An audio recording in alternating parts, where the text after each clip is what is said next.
자, 제가 대충 컨설팅을 해 드리는데 어떤 로드맵이 있습니다. 그냥 막 뭐 하는 것도 있지만 그래도 기본적으로 제 머릿속에는 이런 구조를 가지고 여러분들에게 이건 이렇게 하면 좋을 것 같은데요. 이건 저렇게 하면 좋을 것 같은데요. 막 이렇게 얘기를 드리는데요.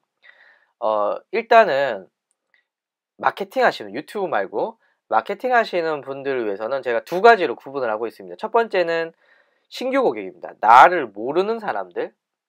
두 번째는 나를 아는 사람들의 기준입니다. 그래서 저는 기본적으로 마케팅은 뭐 여러 가지 또 나눌 수 있겠지만 제 기준으로는 두 축으로 나눌 수 있어요. 나를 모르는 사람들에게 적극적으로 홍보하는 방법들, 나를 아는 사람들에게 다시 나에게 돈을 쓰게 하는 방법들, 이렇게 두 가지로 나눌 수가 있는데요. 이 신규 고객과 기존 고객들은 결과적으로는 내 홈페이지 혹은 나의 전화 혹은 뭐 나의 상담 등등으로 모이게 되어 있습니다. 모이게. 그래야 이제 매출을 올리는 거예요. 예를 들면 쇼핑몰 같은 경우에는 아무리 블로그가 노출이 된다고 하더라도 내 홈페이지 오지 않으면 매출이 안 일어나거든요. 마찬가지죠. 뭐 전화를 고객이 하지 않는다면 매출이 안 일어나는 업종도 있겠죠. 그렇기 때문에 항상 이 가운데는 홈페이지가 들어 있습니다. 뭐 홈페이지가 될 수도 있고요. 뭐 전화가 될 수도 있겠지만 이 가운데 있고 이걸 중심으로 이제 신규 고객에서는 어떻게 마케팅을 할 거냐, 기존 고객에서는 어떻게 마케팅을 할 거냐 이렇게 구분을 할 수가 있는데 저를 기준으로 설명을 드리면요. 제가 4년 차고 뭐 아직까지는 안 망하고 있으니까 예, 이 사업을 해보면서 동일한 에너지를 썼을 때 제일 가장 쉽게 효과를 볼 수가 있는 것은 누가 뭐래도 네이버입니다. 네이버고요. 네이버는 다른 매체와 다르게 검색을 하거든요. 검색을. 그러니까 고객의 관여도가 굉장히 큽니다. 이게 무슨 뜻이냐면은 페이스북에서 내 홈페이지에 오는 사람이랑 내 홈페이지 처음 오는 사람이랑 네이버에서 내 홈페이지에 처음 오는 사람은 질 자체가 틀려요. 누가 더 적극적이고 누가 나에게 매출을 올려줄 가능성이 큰 사람인가 라고 봤을 때 당연히 네이버입니다. 네이버는 치고 들어오거든요. 만약에 페이스북에 제가 블로그 마케팅 올렸어요. 그러면은 블로그 마케팅에 관심 없는 사람이 보다가 블로그 마케팅 클릭을 해서 저한테 왔어요. 저한테 돈 쓸 가능성이 있을까요? 거의 없어요. 그런데 블로그 마케팅이라는 걸 네이버에서 쳐서 제 홈페이지에 들어왔어요. 이 사람은 저한테 돈 쓸 가능성이 있을까요? 있죠. 왜냐하면 네이버에 쳤으니까.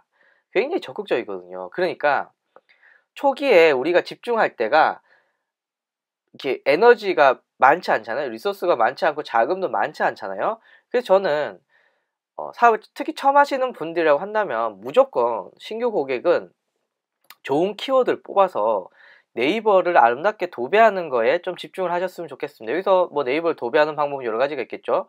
검색 광고를 한다거나 파워 컨텐츠 광고를 한다거나 뭐 블로그 체험단을 한다거나 뭐 또 동영상 네이버 TV를 한다거나 아니면 네이버 포스트를 운영한다거나 뭐 뉴스를 한다거나 뭐 여러 가지가 있겠죠. 이 방법적인 부분들은 제가 또 진행을 하면서 코멘트를 좀 드리겠지만 어쨌거나 신규 고객을 모으기 위해서는 이 네이버를 어떻게 아름답게 도배를 하느냐, 물론 사이트 등록을 포함해서요. 이게 이제 중요하고요. 이제 기존 고객 같은 경우 이미 나를 알아. 나에게 물건 한번 사봤어. 혹은 나의 고객이야. 이 사람들을 어떻게 꼬시느냐에 대해서는 저는 이렇게 생각합니다. SNS가 여기 굉장히 중요합니다. 예를 들면은 제가 카카오톡 옐로 아이디로 내 고객을 모았어요. 그럼 내가 강의 신청을 할 때 강의를 오픈했어요. 그럼 누구한테 해야 될까요? 이미 오씨 아줌마라는 사람을 알고 유튜브를 통해서 오씨 아줌마 괜찮겠네 뭐 이런 내용들 있잖아요. 그러면 이 사람들이 오씨 아줌마에 대해서 호감을 갖고 있는데 오씨 아줌마의 강의를 메시지를 받았어. 문자를 받았어. 가볼까? 이렇게 갈 수가 있는 거죠. 페이스북으로 오씨 아줌마 동영상을 계속 보다가 오씨 아줌마 강의하네? 10,000원이라고? 한번 가볼까? 이렇게 갈 수가 있는 거죠. 인스타그램도 마찬가지고요. 그러니까 SNS는 기존 고객을 중심으로 노출시켜 주시는 게 굉장히 중요합니다. 페이스북, 인스타그램, 특히 페이스북 중심으로 말씀을 드리면요. 여러분들이 페이스북에 친구가 1000명이라고 여러분들 글 쓰면 몇 명한테 노출이 될까요? 기껏 많아도 100명에서 160명이에요. 절대 그 이상 안 되거든요. 그러니까 개나 소나 모으셔서 그걸 가지고 광고를 집행하시고 하시면 비효율적일 수밖에 없습니다. 그래서 저의 생각은 물론 여러분들이 규모가 커지고 이러면은 뭐 브랜딩도 하시고 여러 가지 하시겠지만 저처럼 돈도 없어. 막 빨리 마케팅을 해서 최적의 비용으로 그 효과를 내야 돼 라고 한다면은 내 홈페이지 중심으로 신규 고객은 무조건 네이버입니다. 네이버를 어떻게 하면 아름답게 도배를 하느냐가 중요하고요. 그리고 이 고객들을 모아서 어떻게 하면 카카오톡, 페이스북, 인스타그램을 통해서 내 고객들이 나를 만나게 하느냐라고 볼 수가 있겠죠. 예를 들면 인텐진님은 대전에서 미용실을 하시는 분이세요. 그러면 신규 고객은 어떻게 해야 될까요? 뭐 신규 고객을 꼬시는 방법 여러 가지가 있겠지만 네이버에서 뭐 대전 미용실, 뭐 대전 뭐 땡땡땡 미용실, 뭐 대전 어쩌고 저쩌고 해서 네이버를 통해서 고객을 내 홈페이지에 데리고 옵니다. 그리고 고객이 매장에 왔죠. 그럼 어떻게 꼬셔야 될까요? 그렇죠. 저라면 카카오톡에 친구 추가를 해서 카카오톡에 친구 추가를 하면 커트를 2,000 할인해줘요 라는 이벤트를 만약에 해서 친구를 모았어. 그리고 모닝펌 할 때 뭐 할 때 전체 메시지를 보내면서 계속 하겠죠. 예를 들면 옴 필라테스님 같은 경우는 그 학원에 이제 수강생을 늘려야 되잖아요. 그럼 어떻게 될까요? 신규 고객은 무조건 네이버에서 무슨 부산 무슨 필라테스 뭐 부산 필라테스 학원 뭐 부산 뭐 해운대 뭐 필라테스 어쨌거나 신규 고객은 네이버를 통해서 끌어모아야 됩니다. 그 다음에 이 사람들한테 중요한 건 재수강을 높이는 재수강 어떻게 하면 이 사람들이 강의를 끊지 않고 계속을 할 수 있을까 라는 걸 봤을 때는 카카오톡이나 페이스북을 통해서 이 사람들이 계속 정보를 주면서 나와의 계약을 끊지 않는다. 중요한 거죠. 기억난 김에 이 건어물 이 업체도 저라면 신규는 어차피 건어물 모르는 사람이 이걸 사 먹진 않잖아요. 그러니까 네이버를 통해서 건어물 사 먹게 합니다. 그 다음에 이 사 먹은 사람들에게 메시지를 보내는 거죠. 네가 10번을 사 먹으면 뭐 3,500원짜리 오다리를 하나를 준다거나 이렇게 해서 이 잡은 물고기들을 계속 적극적으로 활용을 하셔야 되는 겁니다. 물론 아이템에 따라서 좀 다를 수는 있습니다. 예를 들면은 인테리어 이런 거는 인테리어는 지금 건어물 오징어 다리 사 먹듯이 계속 사 먹을 수 있는 게 아니잖아요. 평생에 인테리어 몇 번 안 하시잖아요. 그렇기 때문에 여기는 사실 기존 고객들보다는 신규 고객 즉 네이버를 중심으로 적극적인 마케팅을 하셔야 되고요. 뭐 저같이 컨텐츠를 제공하는 업체라던가 아니면 재구매가 계속 일어나는 거는 신규 물론 중요하지만 시간이 지나면서 이제 기존 고객들 뭐 소위 그냥 속된 말로 하면은 이 잡은 물고기인 거죠. 잡은 물고기들을 어떻게 하면 잘 활용을 하느냐 이게 중요하고요. 여기서 잠깐 장호태님께서 다음 광고는 어떠냐고 물어보시는데요. 다음 광고는 전 안 해요. 다음 광고는 전 안 하고요. 성과가 구려요. 요거를 잠깐 설명하기 위해서는 요거를 좀 보시면 좋겠습니다. 네이버에 오픈 에즈라는 사이트가 있는데요. 오픈 에즈라는 사이트가 있는데 디지털 마케팅 데이터 포털 뭐 이런 곳인 거예요. NHN에서 가지고 온 건데 자 요게 이걸 보시면 좋습니다. 이게 혹시 에이스 카운터 아시는지 모르겠는데 에이스 카운터에서 그 나오는 다양한 통계들 그 에이스 카운터 원래 독립회사였는데 NHN이 먹었어요. 그리고 이 에이스 카운터나 뭐 여러 가지 광고 통계를 기반으로 이제 이런 통계들이 나오는데요. 여기서 재밌는 건 네이버 이 광고 얘기입니다. 광고 화면이 좀 크면 좀 더 좋겠죠?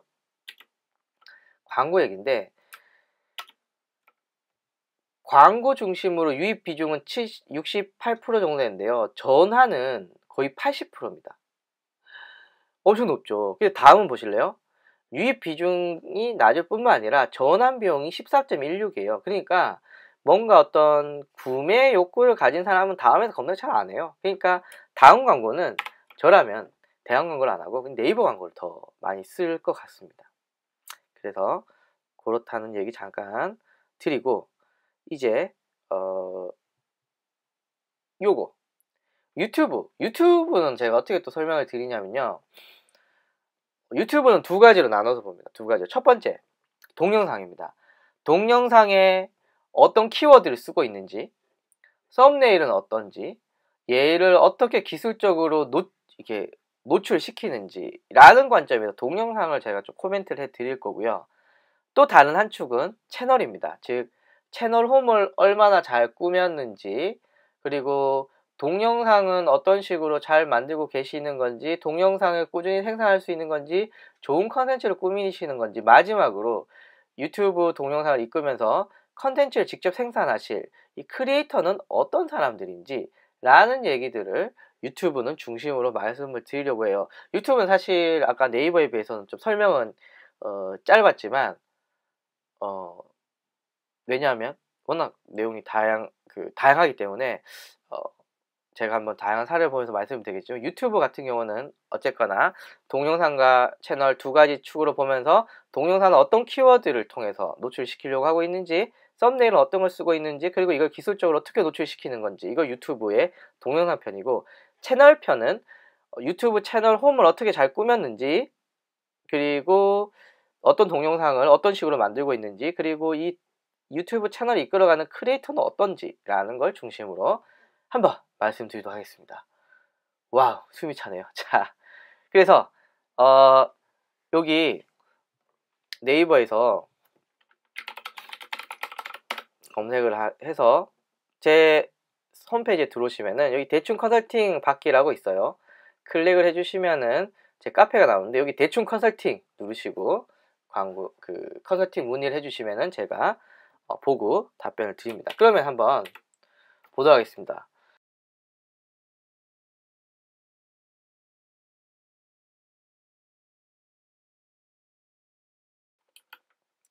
지금 장호태님이 지금 고민하셔야 되는 건, 지금 내가 신규 고객이 필요한지 기존 고객이 필요한지를 먼저 고민을 해 주셔야 되고요. 두 번째, 그럼 내가 만약에 신규 고객이 필요해 라고 한다면 만약에 신규 고객을 모집하는데 카카오스토리가 적합한가, 혹은 두 번째, 기존 고객 같은 경우에는 카카오스토리가 적합한가? 근데 카카오스토리 최근에 노출량 엄청 줄었거든요. 즉, 장호태님이 노가다를 아무리 열심히 해도 노출량을 확보하기는 쉽지가 않거든요. 그런데 본업도 해야지, 이것 노가다도 해야 되지. 근데 페이스북도 있네, 밴드도 있네, 카스도 있네, 이거 어떻게 합니까? 못합니다. 그렇기 때문에 장호태님은 단순화시킬 필요가 있어요. 단순화. 예, 잘 되면 또 하시는 거죠. 근데 여러 개를 다 하는데 어떻게 합니까? 그러니까 여러 채널을 많이 여는 거. 그리고 이거는 사실 마케터 분들이랑 다른 마케터 분들은 좀 다를 수 있는데, 저는 굳이 따지자면 저는 생계형 강사거든요. 저는 이렇게 먹고 살기 위해서 강의를 해요. 먹고 살기 위해서. 저는 강의가 없으면 못 먹고 삽니다. 근데 저는 생계형입니다. 생계형. 이게 무슨 뜻이냐면은, 저는 효과 없는 걸 가지고 마케팅을 할 수가 없어요. 예를 들면 저는 인스타그램 안 하거든요. 근데 제가 인스타그램 강의를 한다고 막 인스타그램이 만약에 효과가 없는데도 있는 것처럼 막 강의를 하고 뭐 이렇게 할 수가 없어요. 예, 그럼 망하거든요. 저 가게를 먹고 사야 되는데. 그러니까 이 뭐라고 하죠? 이 마케팅 채널들 있잖아요. 뭐 페이스북, 카카오톡, 인스타그램을 중심으로 마케팅을 하시는 게 아니에요. 지금 약간 뭐라고 하죠? 약간 생각을 바꾸셔야 돼요. 어떤 거냐면요, 내 컨텐츠를 어디에 뿌려야 되느냐. 예를 들면 싱글로트님이 노래를 하시는 유튜버시거든요. 그럼 기본적으로 유튜브에 하겠죠. 그런데 만약에 오늘 아침처럼 비가 왔어요. 비가 왔으면 하필 자기 노래 중에 이런 게 있네요. 비 내리면 들을 때 좋은 노래들? 뭐 이런 그런 동영상이 있네요. 얘를 페이스북에 공유하시는 거예요. 자기 친구들에게. 공유를 하시는 거죠. 근데 여기서 중요한 게 뭐냐면은, 페이스북에 사람들을 많이 모으기 위해서 동영상을 끌어 쓴 게 아니라, 내 동영상을 어디에 올리면 많이 노출이 될까라는 관점으로 보시는 거예요. 그러니까 컨텐츠는 컨텐츠. 만약에 이렇게 운영했는데 예를 들면 대표적인 예가 밴드입니다. 밴드. 밴드. 밴드가 작년 5월까지는 되게 잘 나갔어요. 광고 단가도 낮았고 노출량도 많이 늘어났는데 그런데 만약에 올 6월부터 밴드의 인기가 확 사그라들었어요. 왜냐하면 광고 단가도 올랐고요. 그리고 밴드 정책으로 구독하지 않으면 링크를 못 열어보게 바뀌어가지고 사람들이 에이 밴드 더러워 안 해 막 이렇게 된 거예요. 그런데 밴드만 믿고 마케팅을 하는 사람은 어떻게 됐을까요? 예, 망했겠죠. 밴드만 믿고 마케팅 하는 사람들. 저는 카카오톡 그 카카오 스토리 강의를 엄청 열심히 2015년은 뭐 저는 사실 카카오로 먹고 살았습니다. 카카오톡 옐로 아이디, 카카오 스토리 채널 먹고 살았어요. 그런데 2016년 1월부터 카카오가 미쳐가지고 노출량을 줄였네? 페이스북 따라한다고? 그래서 원래는 1000명이 됐으면 카카오 스토리 채널은 다 1000명이 노출이 됐는데 이제 알고리즘이 바뀌어가지고 1000명한테 노출 안 돼요. 뭐 몇백 명밖에 노출 안 돼. 그러면 내가 막 마케팅하고 이것저것 해서 스토리 채널에 모아놨는데 사람들이 노출량도 뚫어주고 사람들도 안 써. 그럼 이걸 어떻게 해요? 버려야 되나? 이렇게 되는 거예요. 그러니까 이 채널이 마케팅의 중심이 되면 되게 골치 아픕니다. 예를 들면 블로그 얘기 한번 드려볼까요? 블로그 막 나는 이 블로그가 좋아 너무 좋아 막 노출 막 시켰는데 저품질 됐어. 저품질을 피할 수는 없거든요. 저품질이 됐어. 그럼 어떡합니까? 예, 그냥 슝. 그러니까 마케팅 채널이 이 메인이 되시면 안 돼요. 지금 장호태님이 가지고 계신 컨텐츠가 중요한 거지. 그냥 페이스북을 몇 명을 늘릴까? 뭐 예를 들면 인스타그램 팔로우를 몇 명을 늘려야 되나? 블로그 방문자를 몇 명을 늘려야 되나? 그래서 뭐 블로그 방문자 되면 뭐 돈을 주나요 네이버가? 페이스북 좋아요가 뭐 10,000개 되면 돈 주나요? 그런 거 아니잖아요. 이 때문에 내 컨텐츠를 가지고 어떻게 노출을 시켜야 되느냐 이게 이제 중요한 겁니다. 질문. 제가 너무 흥분을 했네요. 술 먹어서 그런가? 하여튼 예.